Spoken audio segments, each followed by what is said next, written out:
Speaking of David Kemp, he is my next guest on our program here. David, welcome to the program. Thank you. Thank you very much for having us. You're very welcome. Tell us about this interesting creature you have here. Well, we brought this. My hobby is turtles and tortoises. We don't sell reptiles, but my personal hobby is keeping these types of reptiles. This is a New Guinea side neck turtle. You can see it has a very, very long neck, very tame, and it's a lot of fun keeping turtles and tortoises. You know, the reptiles just for everybody. You know, people are into snakes, tortoises, bearded dragons, geckos, you name it. So. Now, David, you're well known for doing some other things in the herp world. We have a demonstrated product right here in front of us. I wonder if you could tell us a little bit more about this other industry that you're so ingrained in. What we have is a new reptile incubator, and we introduced it to the market just a couple months ago. For the last 14 years, we've been selling bird incubators, and because we sell bird incubators, we have a lot of reptile breeders that purchase bird incubators, convert them to reptile use, and then they buy a lot of parts to build their own reptile incubators. After many years of selling bird incubators and all the parts to build reptile incubators to the reptile industry, I came up with the idea to incorporate everything that I have learned myself and from all of the professional breeders and zoos that we've talked to over the years, and we came up with this reptile incubator, okay? And what this reptile incubator does is it precisely controls temperature, precisely controls humidity. It also somewhat replicates Mother Nature. It has the ability for a certain amount of hours during the day to raise the temperature and then lower it back down. So it does all those things, and it also has a water reservoir, a low water alarm, and it does everything for the reptile breeder, and especially for people that really don't know much about hatching eggs. This has a microprocessor in it, and it has presets so that you can go in and select turtle or tortoise or snake, and it automatically knows the temperature and humidity for that type of an egg to hatch it out. And it has a day counter. Day by day, it counts the days. If you could demonstrate by taking the lid off there, we get a... Okay. Can you demonstrate for us? Take the lid off. We'll get a closer look. This is the lid, and of course, you know, it's clear, so you can see through it.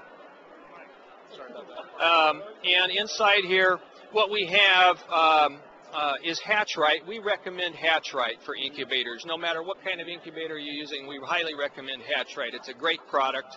It was developed by breeders, and these eggs are placed in Hatch Right. And in this incubator, when it's running, the entire environment is humidity controlled, and for instance, most humidity is between 85 and 90%.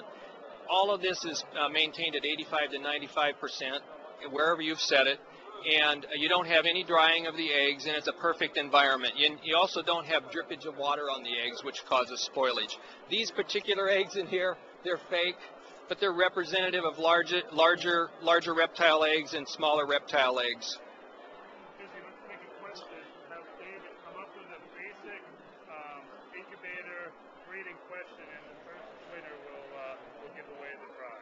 Okay, our executive producer here, Bill Hornick, has just come up with an idea.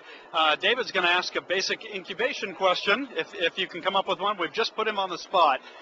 What we'll do is we'll ask it. The first person to give us the correct answer in the chat room will win, courtesy of David, 2 sets of 2 bags of Hatch Right and a T-shirt to go along with that, and you specify the size. Can you think of something? We put you on the spot. We apologize for that. Yeah, no, let's see here. How about we ask somebody to tell us what happens if you use an incubator, doesn't matter what kind of incubator, and the egg substrate that you put your eggs in if you keep it too wet. There you go. That's the question. First person to correctly answer that question in our chat room. For those of you who are just joining us, just to the side of the viewing window that you're watching now is our chat room. Enter there with a nickname. Be patient while the applet loads, and then go into one of those rooms. You'll see a turtle room, snake room, lizard room. Go into the moderated room. That's where Bill is. That's what's part of our little program here, right in the moderated room. We have some folks on there now, so hopefully someone will be able to give us a correct answer on that so we can give away these bags of Hatch Right and the T-shirt. So we look forward to your answer. Okay, the first answer we got is the eggs spoil. David? That is a yes, and they can spoil for numerous reasons. The best reason is they're going to rot or they have mold grow on them. Okay, David, you're the judge. Will you give that answer to them? There you go. Yes, there's a winner. That is the correct answer, and Lizard Lover. That's the nickname on the site right now. And Lizard Lover, if you would please give Bill or email Bill. I'm going to give you an email address. You ready? BillH@reptilestv.com. Please send us information on where your name and where we can ship this to. We'll make sure we get it out to you. David, thank you so much for coming on camera and for letting us put you on the spot. Thank you. And I love this appliance. I think this is a great incubator. And if you're in the Dallas area, the NARBC show is open through tomorrow. Come by and say hi to David at his booth and take a look at these incubators that he's got. It's a remarkable product, and we thank you so much for being a part of our program. It was a lot of fun. Thanks, David. I'd like to just tell you, you can learn more about them and read all the specifics about these incubators at reptileincubator.com.